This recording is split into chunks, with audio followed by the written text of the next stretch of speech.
Hey guys, this is Bryan with Ball Guy Sci, and we are taking on our education conversations today. Today I have with me my friend and colleague Jennifer Lewis. Jennifer is a media specialist in the K-5 in Indian Knoll Elementary School in Cherokee County, Georgia. So let's get to it.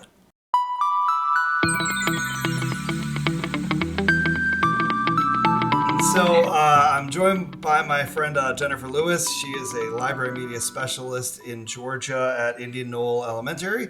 And so we're just going to talk a little bit about education. They have been back for 3 weeks now. We just started week 4 today. Just started week 4. Awesome. So is there anything you wanted to just kind of talk about or say in the beginning? Introduce yourself, however. So like Bryan said, I'm Jennifer Lewis, and I'm a media specialist or school librarian at an elementary school. And this is my 10th year in the library, and I was a classroom teacher for 14 years before that. So. Awesome. And so we met at an Innovative Educator Summit out in Detroit about 7 years ago. And so that's kind of how we've been able to connect. And in New York, we're going to go back in about 2 weeks. So we're hoping to gain some information from her experience. So first off, like what observations have you made working with a lot of different teachers on just the shifts and changes? You guys are parent choice, like the kids are in school or the parents have chosen to homeschool or do virtual learning, is that right? Correct. In my district, our parents were given a choice to either send their kids back face-to-face or they could have them digital learning. So at the elementary level, we have teachers who are designated as digital teachers, and they spend their days on Teams meetings with the kids, teaching them and providing assignments mostly through Canvas. So at my school, I think we had about 25% of our students choose online. Yeah, we're similar. And the rest of them. Oh, really? Which has been interesting because as a media specialist, I work with all of the teachers and all of the students at my school. And so I'm not just seeing regular classes here, but I'm also joining Teams meetings for story times and for lessons and to show them how book checkout works and to let them know about our ebooks and other online resources that they have access to. Cool. So when you are pushing it, are they social distance or how are they handling all that? The best that we can. You know, we don't have a mask mandate for our students, just for our teachers. So we're encouraging students to wear masks, and the teachers are setting up their classrooms the best that they can. So having students online has kind of helped class sizes at my school. So we have, reasonable class sizes, and the teachers are able to move desks around as much as they can. Our students sit with the same group of kids all day. So if they have a table that they sit within the classroom, they sit with those same children when they go to lunch and when they go to specials. Yeah, that makes sense. I know they're trying to take some of those common sense things for us as well. So have you seen any, I know being a media specialist, you work with all sorts of media that means crazy things now. But what tools are teachers pushing into and really using a lot or finding that are useful, particularly for those that are going to be working with the virtual students? Because we're in a hybrid, so we have 50% of the kids Monday, Tuesday, nobody on Wednesday, 50% on Thursday, Friday, and that presents a whole host of learning curve challenges, So I'm just curious what those virtual teachers have, that you've worked with are using, finding helpful. Well, we adopted Canvas as our learning management system a few years ago. And I would say it was really used more by our 4th and 5th grade teachers until last spring. And from day one, our digital teachers have started using Canvas. But I've also noticed that our face-to-face teachers are also using Canvas, just in case we're in a situation again, like last year, where we do have to close schools. We want to make sure our students are familiar with those tools. So Canvas is our biggest tool, but also teachers have been integrating tools like OneNote notebooks into their Canvas learning management system so that students can submit assignments that way by writing on them, on the screen. Our teachers are using a lot of Flipgrid and Teams, just lots of ways to connect students. Even, like I said, even our face-to-face teachers are using these tools, and they're great tools to use in a classroom anyways. Yeah. So it's great for our kids to just know how to use them. Right. So you guys are Microsoft Teams moving in that direction. Have you been a Google school as well? No. Okay.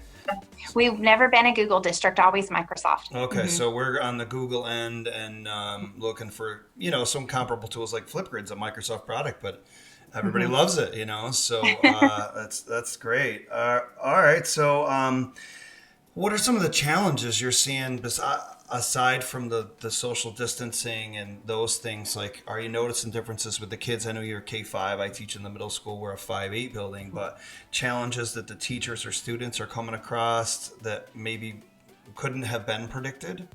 I don't know about couldn't have been predicted, but we do have an issue with devices. Our district is trying to provide devices and hotspots to students who are in need, who've chosen digital learning. So I've been doing a lot of checkout and a lot of troubleshooting with parents. So, all of our parents don't know how to use not just the physical device, but also how to get onto Canvas and help their students with assignments.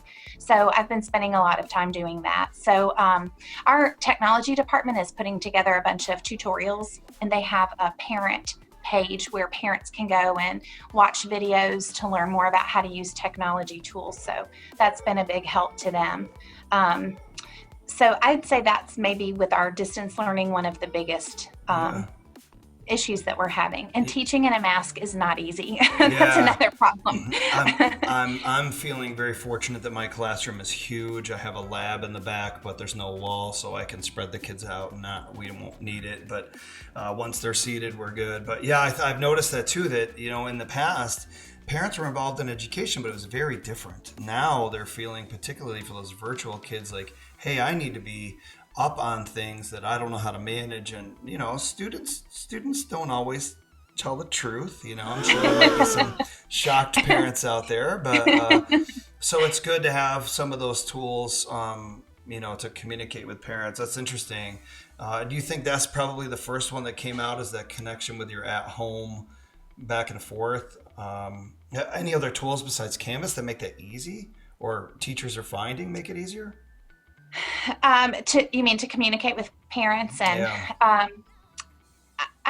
Canvas is, I think it's important to have consistency with what the teachers are using. Otherwise, you're ending up with parents who are trying to figure out for each teacher what's required. So our district has also asked all of the teachers to not necessarily customize their Canvas pages, but just make sure that they have the same content on the home page. And so we've been asked to disable things like pages and just go through modules instead, so that when parents get on any teacher's Canvas page, they're seeing the same thing and they know where to go to get what they needed. That was, I think, an issue in the spring.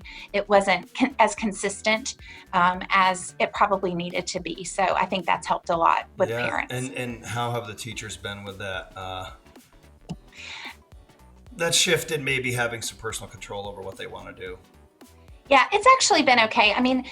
The district did not just required certain things that needed to be there, but we still have teachers who are, making their Bitmoji classrooms. Right. And so that's okay. They can still have that as long as they have, what's required. So they can either do like a link to the school website, or they can have a button that links to the school website. Okay. So they do still have some creative control over what goes on the page. Right. That's good. As far as lessons maybe that you've seen teachers learning, kids, parents, or just yourself, in all this, it's crazy to think you don't know until you know. And when you're in the midst of it, it's kind of the worst time to learn the lesson. So basically I'm trying to learn from what you guys have had to suffer through and figure out. But what lessons would you share to say, hey, this is something that we thought was really useful? I think what's been useful for us is just trying to get everything that you can do on the front end done as much as possible. And it's not really a technology thing, but once you get into it, then what I found is that we have all kinds of little issues arise that we didn't think about before school started, and we didn't even have time to think about before school started. So as much as our teachers have been able to get their Canvas pages done before we even came back to school, or set up Flipgrids for whatever assignments are coming up, as much as possible, just being prepared with the things that you can be prepared with, because so many things are going to arise that never even crossed your radar. Yeah, I think they've canceled everything that was on the docket for our superintendent's days going or in-service days, before the kids come back. So that's good. I know it's just so hard with for us having the hybrid model, figuring out like, man, are you going to try to give some kids the exact same information even though they're at home that the kids in front of you get, knowing that that's going to flip? Or do you have the class cycling, where you're just picking it up on whatever day, wherever you happen to be? I think teachers are going to try to figure that out. So your virtual teachers they're only virtual. Is that correct? So at the elementary level, that is true. At the middle and high school level, those teachers have some class periods that are virtual and some that are face-to-face. My husband is a high school math teacher, and he has 3 sections of face-to-face teaching, and then 2 that are online. Okay. So at the middle school and high school level, it was done a little bit differently. All right. So do you see him like leveraging the face-to-face time to maybe provide asynchronous materials? Like that's something that I'm trying to brainstorm through myself. Like, all right, if there's 12 kids in front of me instead of 24, then do I videotape this and give it to the other kids? Or do I just provide an experience that they don't, I hate to say they don't need me, but there are certain things that the teacher is really, indispensable versus the opposite. So I'm not really sure if I'm going to flip flop back and forth between things. Have you, Yeah, so far what he has been doing is every day he is making some sort of video to post for his face-to-face students. Even those students who are face-to-face, we've had, students who have had to quarantine for 2 weeks, so they're unable to come to school. And they are not enrolled in a digital learning class. They're still enrolled in their face-to-face class. So those teachers have to somehow provide assignments and material for them. So what he usually does, and I think it's the same for most of the teachers, they'll just sit down at the end of the day and either make a video that shows what they went through with a few quick notes, where the kids can watch the video and ask any questions, or it could be more in-depth where it is more of teaching, like he'll record the actual lesson while he's teaching it and then post that in the afternoons. Yeah. But either way, it's some type of video that is posted. And then it's available for all the students, even the face-to-face students who need to go back and review or have questions, it's available for them too. So he said it has not taken much time and it's just been beneficial to everybody. Yeah, that's good. I've noticed through all of the research I'm doing this summer in preparation is the immersive readers that are being put into all sorts of things. So now even our textbook, you can have it read it to you, which, we'd say, well, who needs that? But when you realize if you're stressed or if you're trying to focus on multiple things, sometimes it's helpful just to listen and take notes. This is my daughter yelling down. I don't know if you heard that or not. So I guess just sort of closing thoughts here. Like, is there any advice besides that prep everything you can? I know you kind of answered this question. Just any advice you'd give teachers getting ready to start that? Yes, I would say that when you get back in the building, any anxiety or stress that you are feeling will be replaced by those great feelings that you have. The reason, by the kids, they are so excited to be back. They love school. They love their teachers. They have missed being at school, and they need you and they need to be at school. And, I had so much stress about starting the school year, not knowing what it was going to look like, knowing that we were one of the first districts in the entire country to go back and having to kind of pilot that and see what it was going to be like. But, you get in the classrooms and see the kids, and they are just so encouraging. It just makes you realize, why you're here, why you're doing what you're doing. And it really makes it worth it. Yeah, that's awesome. Thanks. I appreciate that. So have you seen increases in cases or in the school, those types of things, like no threat of a temporary lockdown? Because up here, we're still dealing with like, what if, So far at my school, we've had no cases. We do have some students who are in quarantine just because they've been exposed, by a family member, and just out of caution, they are staying home for 2 weeks. We've had more cases at the high school levels. Of our 6 high schools, 3 are currently doing full-time digital learning, no students at the schools. Wow. Because of cases. And I'm not sure, but I think they went by just the number of students quarantined. So we have a robust contact tracing system, so that if students are exposed, then by a student, then the students who sit around them are asked to quarantine for 14 days. So they went full virtual then? They opened like you did, but now they're full virtual. And that was just for 2 weeks. They're supposed to go back. All of the high schools are supposed to go back on August 31st. Okay. So fingers crossed that will happen. Wow. So, and I think that might be the way that we go this year. We'll just continue to stay open until we can't stay open anymore. And then, do digital learning for a few weeks and then head back to it. But the plan is working so far. I mean, it's keeping kids safe and keeping kids learning and being here when we can. So yeah, good. And I think that that advice you gave is really key, that when you step there and kids are in front of you, you're going to remember why you do this, and all the other stuff's going to go away, and then it just becomes easier to roll with it. So but I definitely appreciate you giving us your time, and good luck to you guys. Thank you so much. We appreciate it. Good luck to you too.